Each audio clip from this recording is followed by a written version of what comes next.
La 4G Batelma vous présente Ni Vava.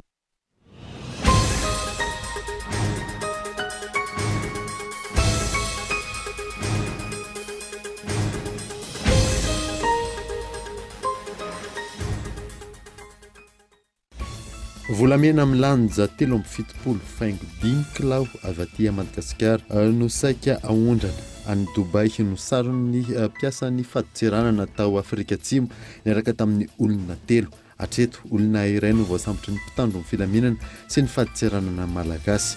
Mampametra-panontaniana maro ity raharaha ity. Manoloana ny fidiran'ny firenena maro maneran-tany amin'ny 3e vague amin'ny Covid-19. Goavana ny ezaka andrasana amin'ny tsirairay avy tsy ahatongavana izany eto Madagasikara hoy ny solitena maritry ny UNICEF tamin'ny ity androany ity. Voalohany amin'izany ny fanajana ny fipetra ara-pahasalamana. Matetika mitrangy any amin'ny lalam-pirenena manerana ny nosy ny fangalarana ny singa sy fanimbana fotodrafitrasa. Isan'ny nahitana izany tany amin'ny lalam-pirenena fa 430 faritra Vakinakaratra. Nisy ny fangalarana arofanina amin'ny tetezana. Mitontsy fandriam-pahalemana any Tomasina jolamy sadimy indray ny lavan'ny balan'ny mpitandro ny filaminana ary lehilahy telo hafa voasambotra alina atao amin'ny fokotany Veriry. Maresaka iraisam-pirenena miverina mihiboka tanteraka indrainy any Angleterre noho ny fiparitany Covid-19 vaovao. Na miazakazakaza ny fanaovam-bakisiny adina amin'ny evalina aretina tsy nahasakana ny fandraisana fepetra entitra izany. Ny aditeny revatra.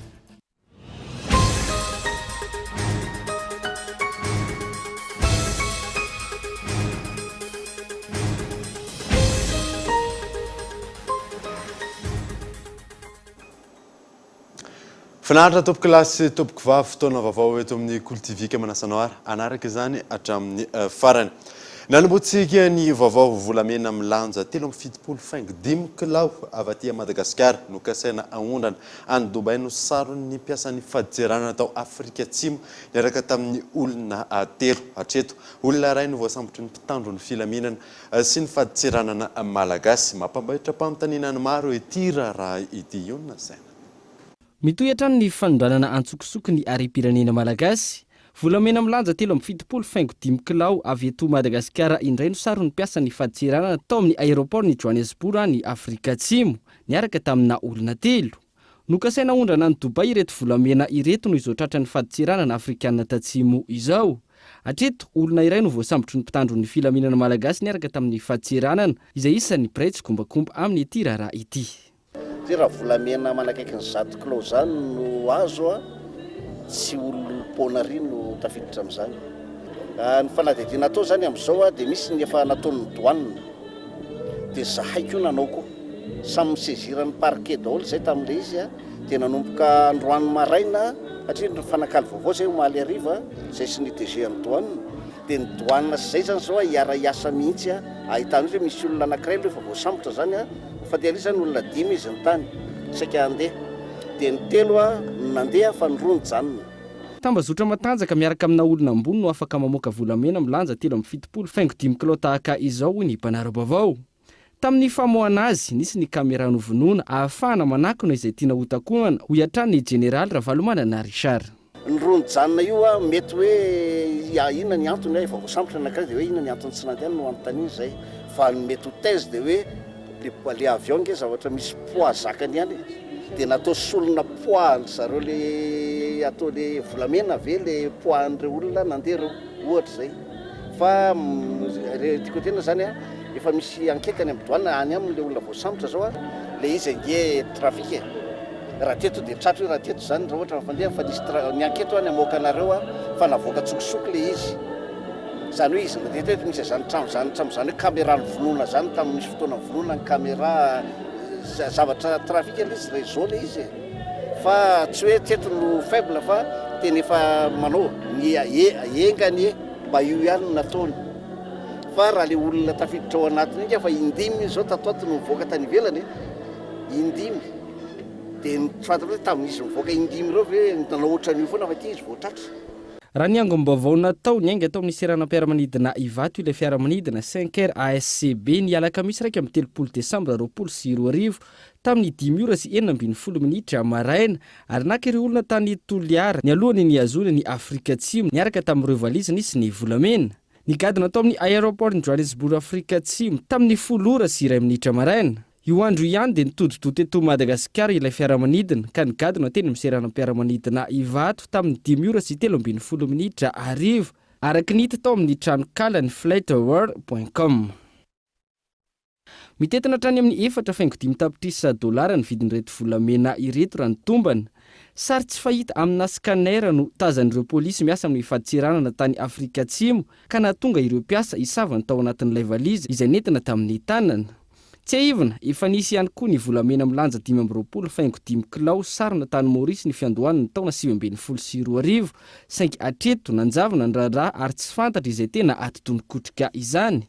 Manoloana izany rehetra izany mampametra-panontaniana ny fomba ahafahan'ny harem-pirenena mivoaka tahaka izao ary tsy sarona raha tsy any ivelany. Ahoana no tsy ahitany scanner teto an-toerana ireo volamena ireo? Manaitra ny maro ihany koa no hoe fotoana fohy taoriana nampahafantaran'ny faditserana tany Afrika Atsimo ny fisian'ity tranga ity dia voasambotra teto Madagasikara ny iray tamin'ireo mpiray-tsi-kombakomba.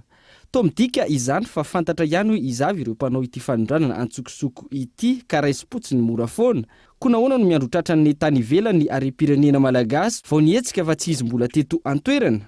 Porofo mivaingana ihany koa izao fa tsy misy fivoarana, goragora sy gaboraraka ny amin'ny faditseranana sasany eto Madagasikara sy ny fanaraha-maso ny sistany ka tafavoaka ny ivelany hatrany ny harem-pirenena. Manjaka ny kolokolo sy ny firaisana tsi-kombakomba ato anatiny ka anivelany vao hita ny harem-pirenena malagasy. Efa nivoaka ny ivelany vao taitra ny tompona andraiki-panjakana ka milaza ny andray andraikitra sy anao ny fanadihadiana ary ampody ireo harem-pirenena. Fandre ombeny hoe tambazotra gaovana no ao ambadika izao fanondranana harem-pirenena izao saingy atreto ireo irakiraka hatrany no voasambotra ary manao ny asa ratsiny hatrany ireo atidomikotrika ny fanondranana ary ny ankamarony anivelany voatratra tahaka ity tranga ity. Andrasana ny hotoiny raharaha. Namafisin'ny filoham-pirenena teny Iavoloha tamin'ity androany ity fa amin'ity volana ity no hanolotra ny plan émergence Madagasikara ny fitondrana. Eno isan'ny songadina nandritra ny fiarabana tratran'ny taona ny filoham-pirenena mivady nataony ireo mpikambana eo anivon'ny HCC. Tonga nanome voninahitra ihany koa ireo mpikambany anteny meram-pirenena ny laharana evisa. Miankina betsaka amin'ny fametrahana fifidianana sy fifamindram-pahefana ara-demokratika ny fampandrosoana ny firenena araka ny nambaran'ny filohan'ny Repoblika androany. Amin'ity volana ity no atolotry ny fanjakana ny plan émergence Madagasikara izay hamaritra ny fomba ahafahana mampandroso ny firenena ao anatin'ny fifaranany fempotoana hitondran'ny filoha ankehitriny firenena fa eo ihany koa ny jery lavitra any Madagasikara afaka 20 taona. Apetraka raha tena antsika tratra lehibe izay estimena hoe tokony mihoatra ny 5 000, 4 000 na 5 000 dollars isaky ny olom-pirenena izany dia tsy maintsy mipetraka sy maintsy apetraka ny fifandraisam-pahefana amin'ny alalan'ny fifidianana. Izay ny zava-dehibe izany ka vao tsy tratra izay ao anatin'ny fifidianana efatra mifaniso mafy dia sarotra amintsika no anatratra izay hoe taux de croissance mba avoaka tena mpandroso a Madagasikara anisan'ny firenena izay hosangany aty Afrika. Androany tonga ny arahaba tratry ny taona ny filohan'ny Repoblika mivady teny Iavoloha ny filoha sy ireo mpikambana eo anivon'ny fitsarana avo momba ny lalam-pandrenana ary nanome voninahitra ny filoha mivady ihany koa ny mpikambana eo anivon'ny anteny meram-pirenena. Asaramanitra izao dia tonga miaraba tonga manome voninahitra anareo mivady izay ray aman-dreny ny firenena. Miaraba aloha satria tafita soma tsara ny taonasy 2024 izay nanahirana ny firenena, nanahirana n'izao tontolo izao fa nanahirana antsika maha-olombelona. Arahaba tompoko navelona navonjy ny malagasy satria raha ny fijerenan'ny Madagasikara firenena ohatr'izao anefa ngamba tsy afaka mirehareha fa loha laharana amin'ny fandresena ny coronavirus tsy mendrika tehaka ve zany tsy mora hoy ny filoha ny nandraisana ny fitantanana ny firenena ao ireo azo tsapain-tanana fa ao ihany koa ireo tsy hita maso saingy efa maro ireo fanatsarana sy ezaka hanapetraka azo tsapain-tanana indrindra eo amin'ny lafiny fandriampahalemana amin'ny faritra maro manerana ny nosy. Manoloana ny fidiran'ny firenena maro maneran-tany amin'ny 3e vague ny Covid-19 goavana ny ezaka andrasana amin'ny tsirairay avy tsy hahatongavan'i Madagasikara amin'ny izany ho ny solitena maharitry ny UNICEF tamin'ny ity androany ity voalohany amin'izany fanajana ny fepetra ara-pahasalamana. Yves Richard. Nambola anatin'ny dingana voalohany ny première vague mahakasika ny Covid-19 aza Madagasikara hatreto. Tandindondoza amin'ny fiparitahany valinaretina Covid-19 hatrany isika hoy ny solitena mahatry ny UNICEF androany. Ankoatra ny fampanajana ny fepetra ara-pahasalamana, isalesoko ny lafiny famatsin-drano hoy ny fanazavana. Comme vous le savez, araka ny efa fantatrareo, zava-dehibe iadina amin'ny valanaretina coronavirus ny fanaovana arovava-orona sy ny fanasana tanana matetika, ny fanajana ny elanelana sy ireo fepetra ara-pahasalamana izany tokony. Na iaraha mahita azy ankilany ny fidiran'ny firenena maro maneran-tany amin'ny 3e vague ny Covid-19 ity, vonina ifanampy izahay amin'ny tokony ijanonantsika amin'ny première vague ka tokony hanamafisana ny fanasana tanana. Ho sarotra ihany anefa izay raha tsy ampy ny rano, na izany hosotroina, na ny anaovana izany fanasana tanana matetika izany. Il n'y a pas d'eau assez à boire et on demande à la population de se laver les mains. Tafiditra anatin'ny fampitaovana nandrasan'ny fitondram-panjakana hanamafisana ny ady amin'ny Covid-19. Fiarabe famatsin-drano miisa 5 mitentina 5 lavitrisa ariary no azo avy amin'ny mpiara-miombonantoka. Ankoatra ny lafiny famatsin-drano ankapobeny. Anampy amin'ny fampanajana ny fepetra ara-pahasalamana ny fampitaovana hoy ny ministry ny rano ny fanadiovana sy ny fidiovana. Tao anatin'ilay plan multisectoriel d'urgence ao anatin'ny resaka ady amin'ny Covid izy ity dia nitady izahay an'ireto camion citerne reto ary tonga izy ireo androany. Ny fanampin'izay dia tsy hoe ho an'Antananarivo irery ihany ireo citerne ireo fa amin'izay filana izay mila an'ireo camion citerne ireo dia ho ameny ny ministère à la disposition an'ireo izay hampiasa anazy. Telo tamin'ireo fiarabe azo avy amin'ny mpiara-miombonantoka no natolotra tamin'ny fomba ofisialy androany ka tombanana 5,4 sy 100 no olona isitraka ny fampitaovana. Ity faran'izay ho ampiasaina araka ny filana sy ny fangatahany toerana isan'ny tokony ao anatin'izay ady amin'ny Covid-19 sy ny fanatsarana ny lafiny famatsin-drano zay. Miaka-midina kosa ny vidin'entana eny an-tsena amin'izao fiandohan'ny volana janoary izao. Raha ny entana ilaina amin'ny andavanandro mbola nahitana fiakaran'ny vary indrindra amin'ny avy eto amin'ny toerana. Nidina kosa ny vidin'ny legioma toy ny karoty sy ny ovy raha ny fanadihadiana natao teny Anosy be tamin'ity androany ity. Yves Richard. Tafapetraka amin'ny toerana vidim-barina farana saika manerana an-tsena eto Antananarivo sy manodidina. Nahitana fiakaran'ny 20 hatramin'ny 70 ariary indray ny kilao vary vokarina avy eto an-toerana. Nanomboka ny fiandohan'ny volana janoary. Araka ny fanadihadiana natao teny anivony tsena Anosy be, avy any am-potony hatrany no antony fiakaram-bidy ireo mpamongady. Anatin'ilay izao tsika mentsoahatra, tena mentsoahatra tanteraka. Dia izay mahatonga ilay vary miakatra. Izy aloha tsy dia hoe miakatra be manahoana fa ilay vary fotsiny izany tsisy hovidiana dia mitovitovy tamin'ny desambra iny izany amin'izao janvier izao. Ny manalalony zao dia manjary 4 arivo izao tamin'ny desambra dia izao izao 705. Dia ohatran'izany koa ny makolika. Dia manjary 4 arivo izy tamin'ny desambra, izao 205. Zato 4 arivo izy izany dia lasa impôly na ny amarotana. Ity gaz fotsy ity. Isan'ny tsy nahitana fiakaram-bidy ny siramamy izay nijana ho 7,4 sy 100 ariary ny gony. Raha toka 3,1 ariary ny lafarinina. Toy izay ihany koa ny legioma isan'ny voasokajy anatin'ny entana be mpanjifa, indrindra anatin'ny fiandohan'ny taona toy izao. Raha ny vidiny ovy 500 hatramin'ny 700 ariary ny kilao izany hoe nahitana fidinany avy roendy raha mitaha amin'ny fotoana vala fosany. Toy izay ihany koa ny karoty izay nahitana fidinany 5 miankina betsaka amin'ny fitaterana ireo mpamongady. Arakaraka ny any ambanivohitra fa raha hoe tapaka izany lalana any ambanivohitra dia miakatra io. Ohatra tsara lalana dia midiny io. Raha hoe raha eto izao ny gony dia tsy maintsy mivarotra 2 arivo ianao. Raha valala izy dia mivarotra 500 ianao. Dia raha eninala izy dia mivarotra 5,000 sy 700 ianao. Ambany izy fa tsy mbola ambony izany. raha ny tena marina izany tonga ny 500 arivo tonga 500 arivo izy dia 700 arivo.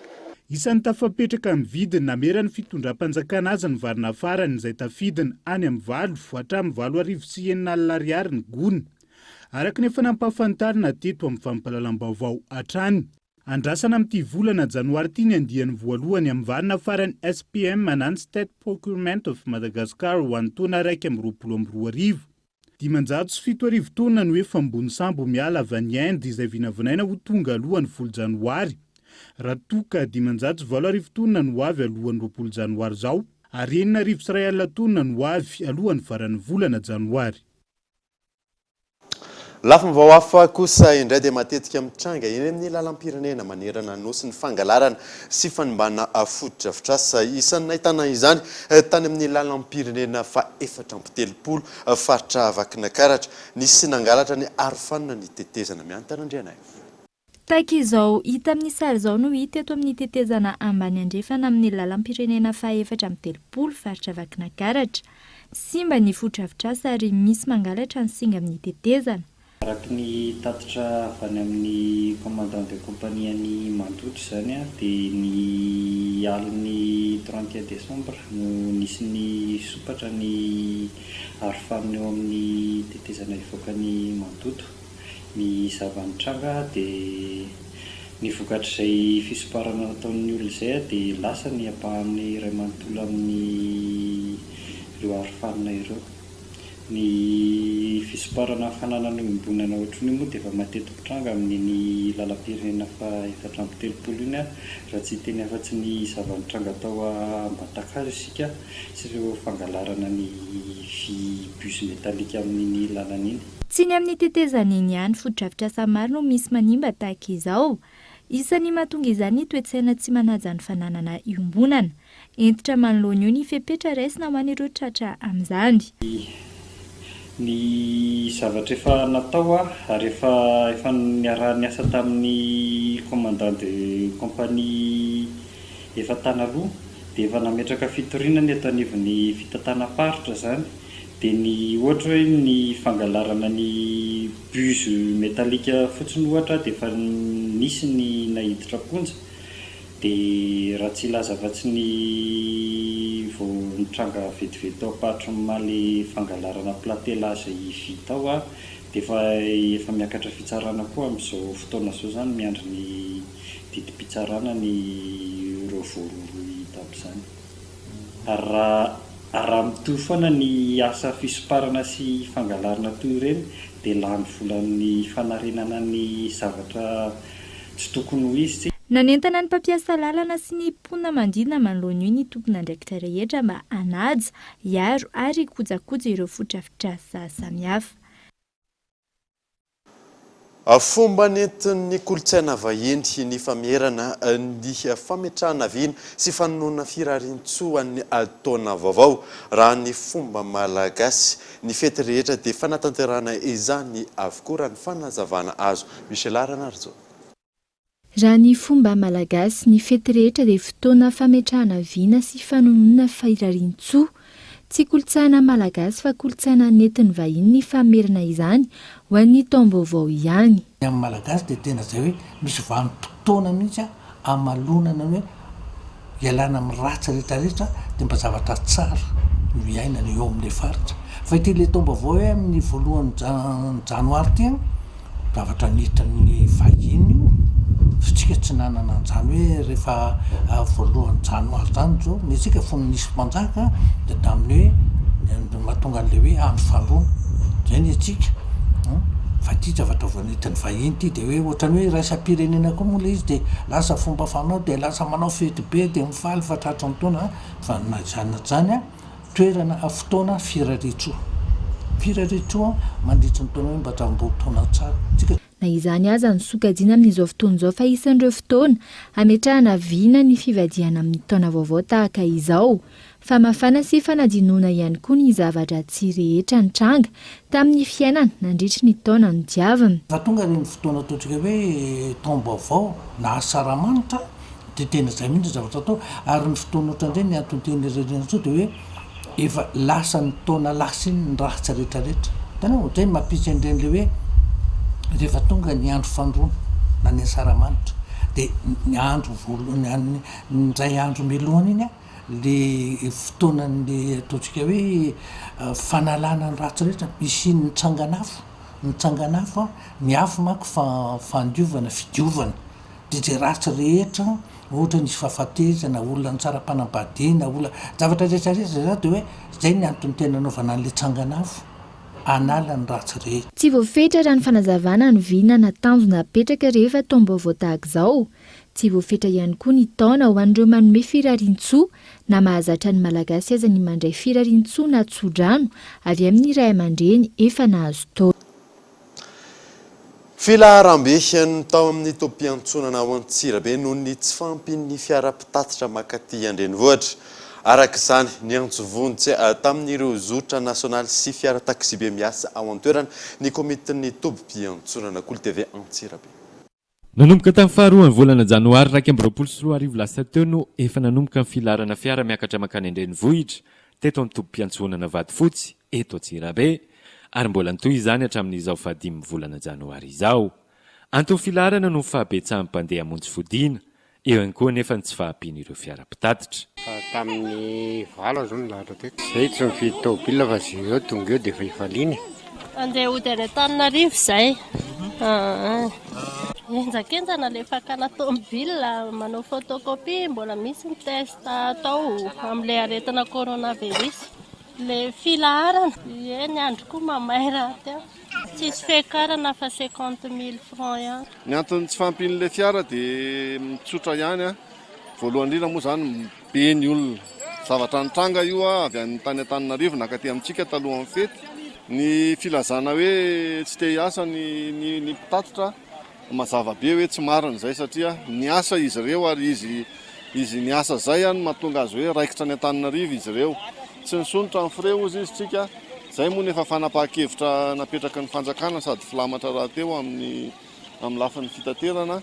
Kanefa ny mazava be fa reo mpitatitra reo tsy afaka andeha vida izy avy any Antananarivo midina mankaty Antsirabe raha tsy manana raha dia ataontsika hoe gazoal iainganana dia zay ny anton'le olana fa tsy hoe tsy te hiasa izy ireo. Ary izany dia nitady fanampiana tamin'ireo zotra nasionaly sy taksibe eto an-toerana ny komiti-pitantanana ny tompo-piantsonana eto Vatofotsy ny mba hitsonjovana ireo mpandeha marobe ireo. Nitady fanampiana zahay tamin'ireo fiara isan-karazany anisan'izany ny fiara mizotra nasionaly amin'ny zotra rehetra izay mety afaka mandeha ao anatin'izany ny zona urbaine eto amintsika koa izany hoe ny taksibe eto an-tanàna zany dia betsaka.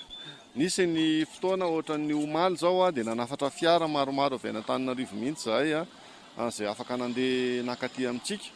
Ny zotra suburbaine avy any ao Antananarivo ireo misy 12 izy ireo nidina taty omaly nanampy nitondrana ny olona omaly ariva sy ny an'keo maraina.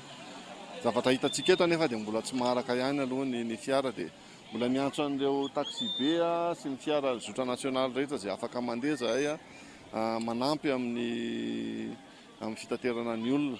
Entitra tanteraka ny fandaminana sy ny fanaramaso ara-teknika ireo fiara indrindra fa ireo taksibe ny mba hisoroana ny mety sy ny lozam-pifamoivoizana hoy ny tompona andraikitra. Rehefa tonga eto kosa ilay fiara dia mbola manao fanamarinana ihany zay ny état mekanika, ny pneu sola, ny zavatra majinijinika ohatr'ireny fa indrindra ny taratasin'ny fiara.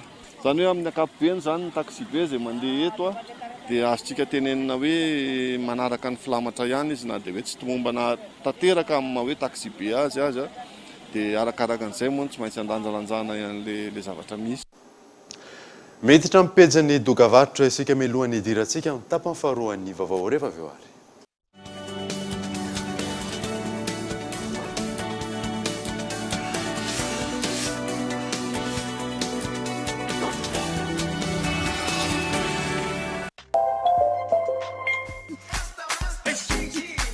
Efa tonga eto amin'ny fivarotana ankehitriny ny entana vaovao marka LG. Entana tena original, fahita lavitra ny OLED révolutionnaire, micro-ondes miaraka amin'ny technologie smart Inventor, réfrigérateur d'or in d'or Instadio. Fihenam-bidy sy fanomezana maro no zaraina ho an'izay manjifa rehetra ary maimam-poana ihany koa ny fanaterana. Manjifa ny marka LG, miaraka amin'ny LG, fiainana mora kokoa.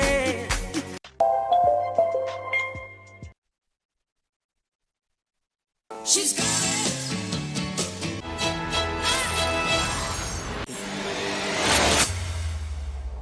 para meter el centro, el despeje de Moncayola, le cae el balón a...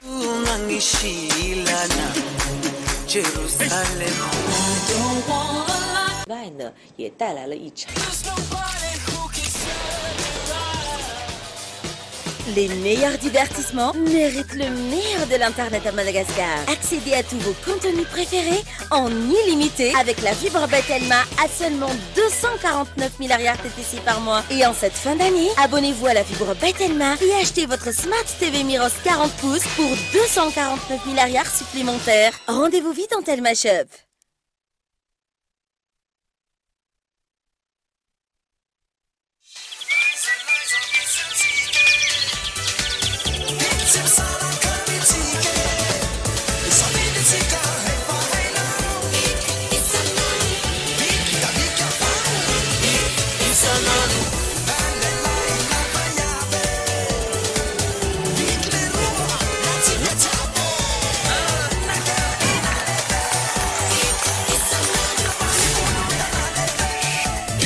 Isanandro.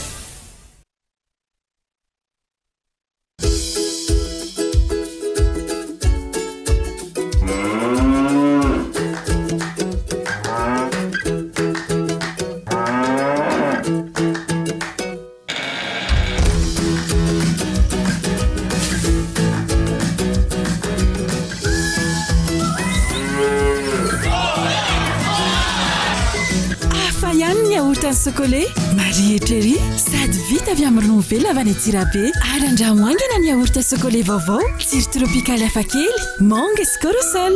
Chocolat, ny tsiro tena izy.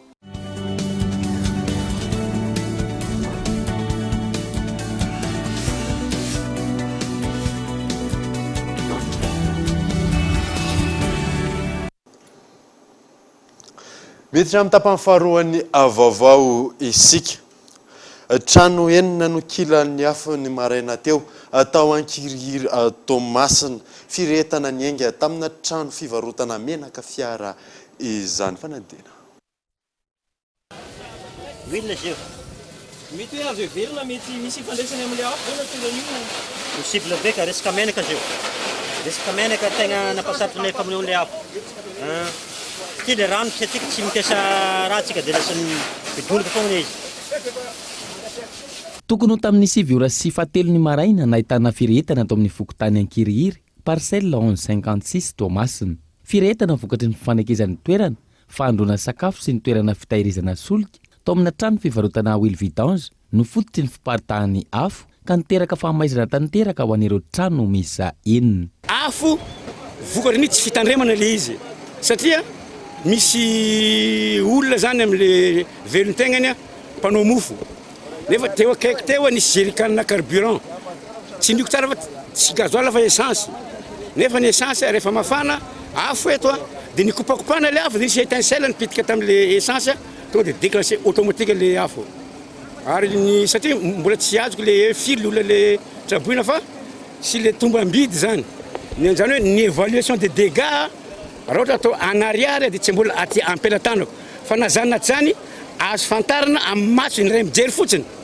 Zao favoazana tsy petipetsenina zao. Amintsika noho vokatra tsy fitandremana oa satria afo dia eo ny gasoil. Naritra ora iray teo eo ny fifehezana ny afo ary nampanano sarotra ny famonjena voiny ny fiparitana ireo huile vidange manerana ny trano may izay nipoaka avy ao anaty daba fitahirizana. Samy variana nanao raharaharaha teo ny akamaroan'ireo tompo-trano ka nahatonga izao trano sy entanao may tanteraka izao raha ny fitantaran'ireo traboina. Vatra menaka essence. Tsy haiko zany hoe avy taizina avy an'le afo izy avy tambany lelalela. Zany no avy an'le afo etsetiko hoe izy avy tato may zany zato dia niazakazaka romboka ny anabavina avy tato hoe alatsawa konteranao fa metra amin'ny erisolo. May ohatra amin'ny erisolo koa fa alatsawa konteranao zany izy ndeha romboka ny wilvina. Zanany raiky izy ndeha romboka an'igny. Afo efa tafitoetra tsy azonay tsolo le raha tokony azonay iraisana satria zago ampitiny ary miasa mety le afo lela be. Kaiky le afo tonga dia nakatra avy tao ambony. Zay mbola tan-tragno fa le raika ty zany le serveuse-nay ao efa nijanona ta devant teo miamby anandy anao katratrano dia za izy amizay vao nipoaka le anina avy ambadika ny essence akaty dia niala teo izy saika may teo dia misy miantso amizay za hoe may barana rehefa malakilaky za efa andalana andeha aty dia io izy tsisy raha azo tsony tsisy neninenina mety bara vao sokafagna moi raha jiabijiaby tsisy azo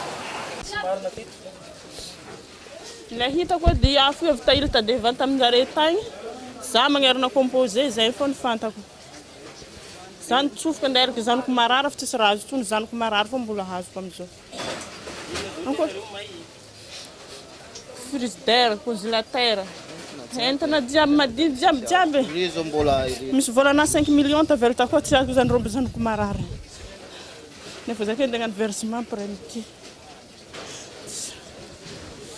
mbola ao anatin'ny hafanany andro tanteraka raha ny automasina amin'izao fotoana izao fotoana izay tsy tokony avarim-bariana amin'ny fitandremana manoloana ny voina toy izao manambahiny sampana fampalalam-baovao amin'ity alina ity tsinza fa lieutenant colonel Razaf manahaka Tiny izay chef de corps ny sapeur pompier eo anivon'ny commune Antananarivo miarabanao tonga so atao anatin'ny fampalalam-baovao mianadaja ay mandray vahintsika amin'ity androany ity miaraka amin'ny alarana efson tenako amin'izany aromeko azy avy hatrany fitenenana nahitana aitrano maro teto andrenivohitra ny taona 2024 raha tsy resaka fotsiny ny aitrano izay nitranga teny amin'ny fitoerana nisy ny ONE teny Antaninarenina ny teny amin'ny Manaritsoa Isotry sy ny maro hafa misafitra ireo trangana aitrano voarainareo teo amin'ny sampana mpamonjy ary inona koa ireo vonjovona izay nataonareo tamin'ny taona 2024 iny miarahaba anareo mianadahy ary miarahaba ny mpanaraka ny fahitalavitra Cool TV amin'izao volana janoary zao moa dia manantitra ihany koa ny fiarabana antsika mpanaraka ny fandarana tratry ny taona ny firehetana teto Antananarivo sy ny manodidina nandritra ny taona 2024 dia miisa 370 amin'ireo isa ireo ny volana aogositra ny tena nahitantsika firehetana betsaka indrindra 770 tamin'izany dia 30 no trano fonenany ny volana marsa no nisy ny kely indrindra ary niakatra izany mandrapatonga ny farany taona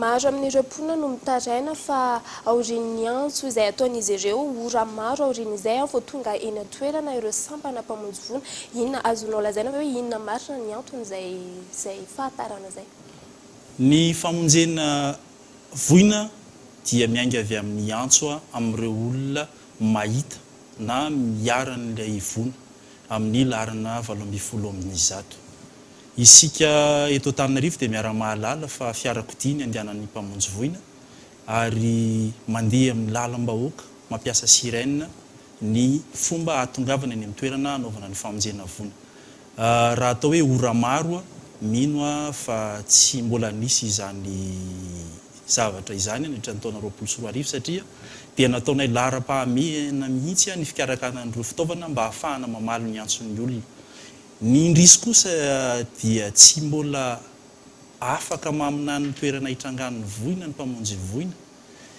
ka tsy maintsy misy le voina vao manantona izahay izany hoe io fotoana manelanelana ny filazana mandra-pahatonga any amin'ilay toerana dia miankina tanteraka amin'ny elanela-tany sy ny fotoana iantson'ilay olona raha tamin'ny volana jolay dia no nanantona ny mpamonjy voina ny mpanao gazety dia nanao antso avy izahay hoe aza mamono afo re tompoko aloha fa atsova ny mpamonjy voina raha matinao ny afo arabasoa arabatsara raha ohatra ka tsy matinao ny afo tonga ny mpamonjy voina efa nilazanao mialoha izy mba tsy hoe rehefa tsy matinao ny afo zay vao miantso mpamonjy voina ianao iny elanelam-potoana iny dia miteraka fahasimbana ary indrisy mampalahelo ny famoizana ain'olona ihany koa dia mitranga matetika ao anatin'izay fotoana izay aizavo moa zany zone d'intervention ireo sapana mpamonjy voina ao tsara lalàna ireo ny sapana mpamonjy voina dia tsy piako eto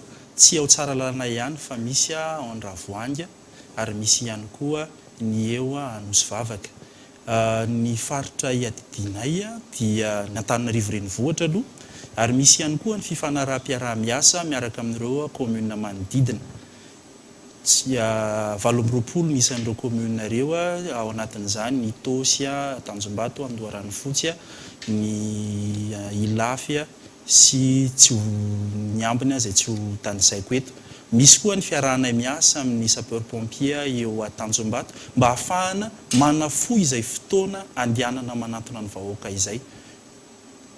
Amin'ireo commune 20 izay miara-miasa aminareo, misy an'ilay hoe tsy maintsy autorisation omeny ny ben'ny tanàna ny toerana zay vao afaka manao an'ilay famonoana afo raha ohatra ka misy nitrangana aitrano any amin'ireo commune manodidina ny tanàna Antananarivo ireo, tsy miteraka fahatarana amin'ny resaka vonjovona ve zay hoe fendrasana ny autorisation ny ben'ny tanàna zay?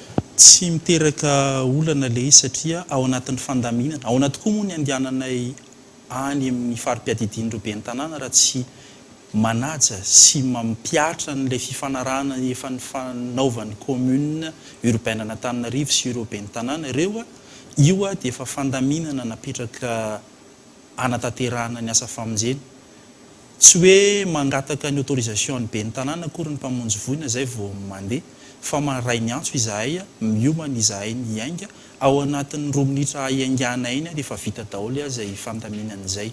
Raha ohatra ka misy mono hoe tsy fahazahoanan'ireo ben'ny tanàna izay tena mbola tsy nitranga dia mandeha ihany ny asa famonjena satria vonjaina no atao mpiarabelona no anaovana sy anatanterahana an'ilay asa dia nanamora ny fanaovana an'izay asa famonjena izay ny fisian'ilay fifanarahana. Misy ihany koa amin'izao ny fandraisana ireo mpiasa vaovao amin'ny vonjovona, misafiry moa zany izy ireo ary inona ny tanjona tianareo apetraka amin'ny fandraisana azy ireo?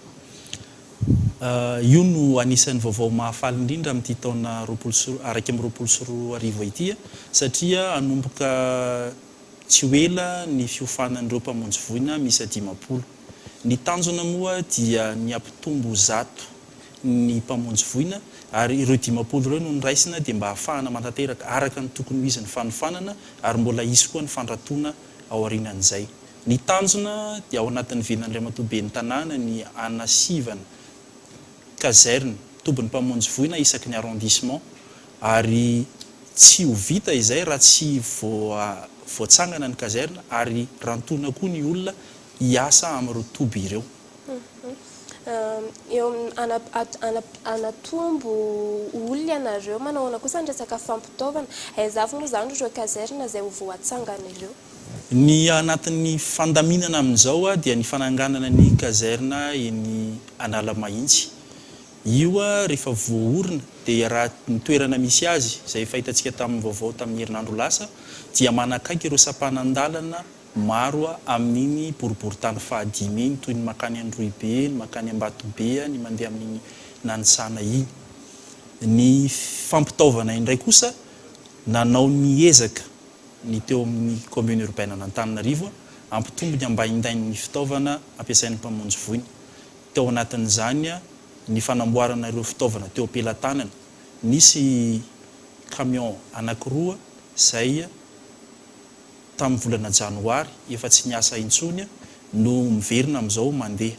Ny fanamina ireo mpamonjy voina izay nampiana mba ahafahana manatanteraka ny asa ao anatin'ny fitandrona ny sécurité eo am-panaovana an'izany.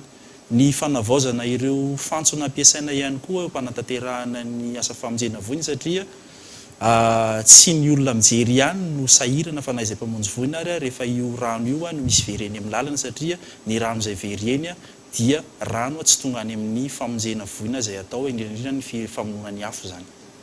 Eny ary fanontaniako farany ho an'ireo toerana sy faritra izay manamosatra ho anareo sapana mpamonjy voina ny miditra amin'ilay izy, manahoana efa misy paikady napetraka ave mahakasika an'ireny toerana ireny? Ny toerana sarotra andehanana misy tokoa izany eto amin'ny tanànantsika eto Antananarivo. Ny famonjena voina aloha dia tsara ny mamaritra fa tsy misy asa famonjena voina mora fa ny fiasarotany no tsy maintsy atrihan'ireo mpamonjy voina eo am-panatanterahana ny asa. Singaniko amin'izany ny terian-dotam-penaka izay lavitra aty amin'ny arabe ny manamorona ny FDC no nijanona ny camion ary niditra tany anaty tanàna tany ireo mpamonjy voina miaraka amin'ny motopompe ny apitan'ny tetezakazo mba hamono ny afo tamin'ny tanànan'ireo mpiaramonina amintsika toy izany koa ny teny Andavamamba. ny ezaka dia ny mampisy ireo fitaovana azo ampiasaina amin'ny asa famonjena voina ny anatin'ireny fiarakodia hoentin'ny mpamonjy voina ireny sy ny fikarakarana azy ireny mba hahafahana ho tonga aingina eny ny toerana faran'izay akaiky ny asa anatanterahana ny asa mba hahafahana miroso amin'ny fifehezana ny afo mba tsy hiparitany ary ny famonoana azy ao aorianan'izay. Dia mankasitraka indrindra ny eto amin'ny Cool TV nandray ny mpamivondrona ny mpamonjy voina amin'ity takariva ity mirary soa atsika rehetra ary hoerendozany ity taona 2024 ity. Izay resaka ny rahana tamin'ny vahintsika fa tafidina ambanin'ny tany tranga tsy fandriam-pahalemana amin'ny sehatra samihafa tamin'ny taona 2024 teto Madagasikara raha nambarany teo anivon'ny zandarmeriam-pirenena tamin'ny ity androany ity. Anton'izany fanamafisana ny fanatanterana ny fidinana ifotona amin'ireo faritra manerana ny nosy. Abraham Randriamanana. Tsara ny vokatra ny amin'ny asa vita nandritra ny taona 2024 ho an'ny teo anivon'ny zandarmeriam-pirenena raha nambaran'izy ireo androany. Hita taratra izany amin'ny fiainan'ny isan'ireo trangana tsy fandriam-pahalemana sy ny fifehezana izany raha ny fanazavana. Mikasika ny asandahalo, mitotaly 5,790 alina ireo omby nangalarina tapaverina tamin'ny tompony nandritra iny taona iny ary misa 770 ireo dahalo voasambotra tamin'izany izay ahitana mpanadio omby 750 ary mpimasy misa 230. Mahatratratra amin'ny 7,30 sy 5,000 alina kilao kosa ireo rongony sariny teo anivon'ny zandarmaria nandritra ny taona 2024 ary 2,700 ireo tompon'antoka voasambotra tamin'izany. Ho an'ny fanadiovana anatiny sy ny trangana fanararo tapahefana 770 ireo zandarina hiditra ponja nandritra ny taona lasa. Etsy ankilany, maherin'ny 300 isa ireo zandarina azo ny fankasitrahana vokatra ny asa nataony. Isan'ny nandray anjara tamin'ny ady atao manoloana ny valanaretina Covid-19 ny teo anivon'ny zandarmaria ny taona 2024. Miisa 2,500 ireo zandary voatilo mitondra ny valanaretina ary 7,500 amin'izany no sitrana soamantsara ankehitriny araky ny tatitra voaray. Iray kosa ny trangana fankanankerin'ny seho nandritra ny taona 2024. Ankoatra ireo, niverina tsikelikely ny fandriam-pahalemana amin'ireo lalam-pirenena samihafa ary nahitam-boka ny fiarah-miasan'ny mponina sy ny mpitandro ny filaminana mikasika ny famerenana sy ny fanimbana ireo fitaovam-piadiana tsy ara-dalàna. Raha tsy resaka afa-tsy ireo lalam-pirenena lehibe, lalam-pirenena voalohany, faharoa, fahatelo, fahaefatra, ny fahadimy sy fahaenina dia afaka milaza fa voafehy tanteraka ny farafina eny an-dalana amin'ireo lalam-pirenena lehibe. Mbola misy ihany madinidinika any amin'ny ireo route provinciale na lalana faritany ka rehefa moa i zavatra rehetra tsy ary vita ray andro fa dia ezahana indray zany ny fehireny amin'ny taona 2024 ity. 10,000 mahery ny basy vita tanana nateriny olona ary ampotera i masom-bahoaka tao Antananarivo tao Fianarantsoa tao rovolana na ray volana sy tapany lasa izay. Raha izany kiala maovo sy sandra zany taloha dia toerana mireamena amin'ny resaka tsy fandriam-pahalemana. Fa dia afaka ny tena eto anivon'ny zandarmeriam-pirenena fa voafehy tanteraka ny tsy fandriam-pahalemana ankiala maovo sy sandra amin'izao ora iresantsika izao. Totosandroany tetsy amin'ny Tobra tsy mandrava ny fifampiarabana tratry ny taona ho an'ny zandarmeriam-pirenena. Tanjona tamin'izany ny fametrahana ny firaiketam-po an'ny fianakaviam-ben'ny zandarmaria. Tafiditra amin'izany ny fiarovana sy ny fametrahana ny fandriam-pahalemana manerina ny nosy, indrindra ireo androm-panjakana, ny fanohizana ny ezaka efa vita amin'ny fametrahana ny fitoniana sy ny fifampitokisana eo amin'ny tandro ny filaminana sy ny vahoaka ho fampandrosoana ny firenena raha ny nambaran'ny sekretera jeneraly miadidin'ny zandarmeriam-pirenena. Ankoatra izay, mikasika ny fanafiana ny tompon'ny zandarmeriam-pirenena natao ho imeritsy atosika ny volana desambra lasa teo. Olona misa 7 no voasambotra ny tandro ny filaminana tao aorian'ny fanatanterahana ny fanadiadiana. Raha ny nambarany teo anivon'ny zandarmeriam-pirenena trany, isan'ireo mpiray tsikombakomba ary nitarika tamin'ny hetsika fandrobana ny tobo-tany any toerana ireto voasambotra ireto. Andrasana araka izany ny hotohin'ny raharaha. Lafa mavao hafa kosa indray dia hotratrarina amin'ity taona ity ao anatin'ny Madagasikara rakotrala ny famboleka-kazo amin'ny velarantany mirefy 5,7 alina hektara raha toka 4 alina hektara izany tamin'ny taona lasa ho ny minisitra tompon'andraikitra nandritra ny fanaovana tombanezaka ireo asa vita sy fisaorana ireo mpiara-miasa rehetra fanampanazavana. Ampitomboitsika ny fanaraha-maso satria tsapa tokoa fa ny fisian'ny fanamafisana izany fanaraha-maso izany no mahatafita bebe kokoa sy mampisy fahombiazana ao anatin'ny fikelezanaina izay ataontsika amin'ny fambolekazo. Tazantsika ihany koa fa nipetraka soamatsara ny fomba fiaraha-miasa tamin'ny ministera isan-tsokajiny raha nanao ireny ady tamin'ny fahaloton'ny rivotra ireny isika. Nipetraka ny task force interministérielle ary mety maro taminareo ny nahatazana fa efa tazantsika amin'ny filazana ny toetrandro izao ny filazana izany kalitaon'ny rivotra eto Antananarivo izany. Tranga tany Tomasina tany kosa indray dia mitony tsy fandriam-pahalemana ao Tomasina ajola misy 5 indray ny lavon'ny mbala mpitandro ny filaminana ary lehilahy 4 hafa voasambotra alina atao amin'ny fokontany Verrerie. Ialana tsiny melofa mety hisy sary mavesatra ao anatin'ity fanadihadiana manaraka ity. Isan'ny faritra mendra amin'ny tsy fandriam-pahalemana ny amin'ny fokontany Verrerie ao Tomasina. Saika isan-kerinandro no arenesana fanafiana amin'ny mahafiren'ireo jolahy ny toeran'iny araka nambara ny mpitandro ny filaminana. Alina nanao ny asa ny mpitandro ny filaminana no tarihiny teo anivon'ny FIP rehefa naray loharanom-baovao marim-pototra avy amin'ny tsara sitrapo fa misy fikominan-dian-jola any antoerana. Omaly alina nanomboka tamin'ny 20 ora sasany teny amin'ny Verrerie 2174 dia nisy zany loharanom-baovao izay men'olona anay fa misy olona zany hanao manomana fanafiana ao anatina trano iray. Nirotsaka zay ary tapoka be amin'izareo zany dia raikitra ny fampitifirana tonga dia nitifitra zareo fa ty zao basy ray unique ty zany dia mbola misy bala zany tavela teo hitanareo teo ao anatiny eo zany zay tsy mipoka zany izy enina zany zareo no tao anatin'io trano io. Ny 5 zany latsaka reny ary ny ray zany azo sambobelona ao satria raika lahy io zany tsy namaly fa le 5 zany tonga dia namaly anay zany ny fampitifitra. Ankoatr'io andian-jola hafa ihany koa no sarona omaly rehefa nokarona nandritra ny fotoana maharitra tany antoerana niaraka tamin'ny moto iray izay tsy nisy taratasy. Tratra ihany koa ny olona anankitelo izay jola raindany eto Toamasina anisan'ny commanditaire ny attaque amin'ny armée Toamasina efa ela nokarona reo olona reo dia zao izy tratra dia efa be dia be ma zany ny fanafiana mitapia-dena tamin'ny tondasa regny izay niraisandry zareo anjara. Ity ramamy ity izay isan'ny manome fitaovam-piadena pistolet izay enti izy misy zany mikomandy an'ireny naman'ireny manao n'ilay fanafiana. Dia ao koa ma zany voatazonao koa ma zany le bulle d'or izay foentindry zareo koa zany manao n'izay asa ratsin'izay. Atolotra ny fampanaovana raha mpitso ireto andian-jola ireto raha ny fampitam-baovao voaray. Tsy ahivona fanafiana amin'ny tampediana maro ny fanesy ny fiafaran'ny taona teo tany Tomasina.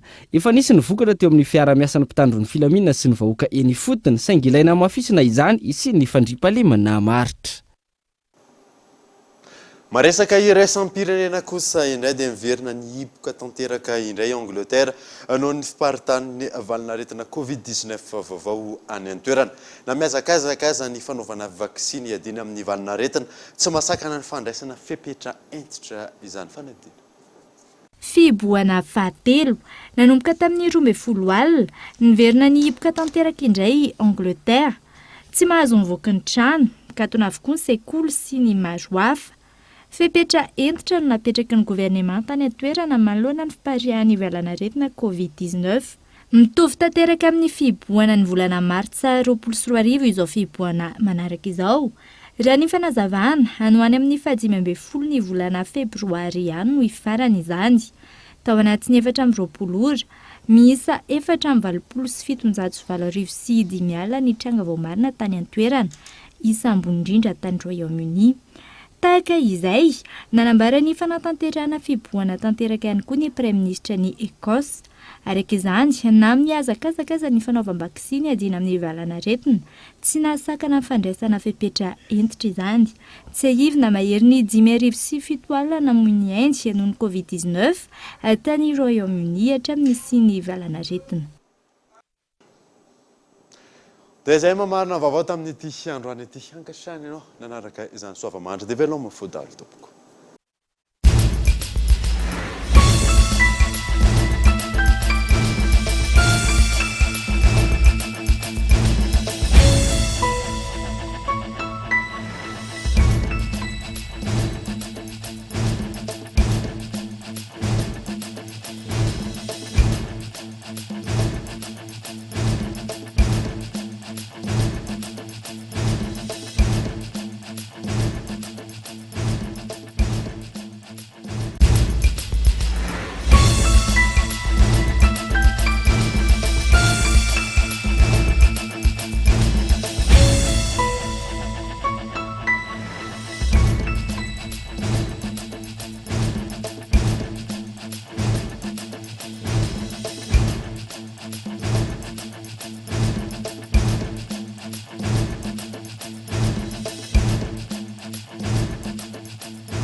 La 4G by Telma vous a présenté Ni Vavo.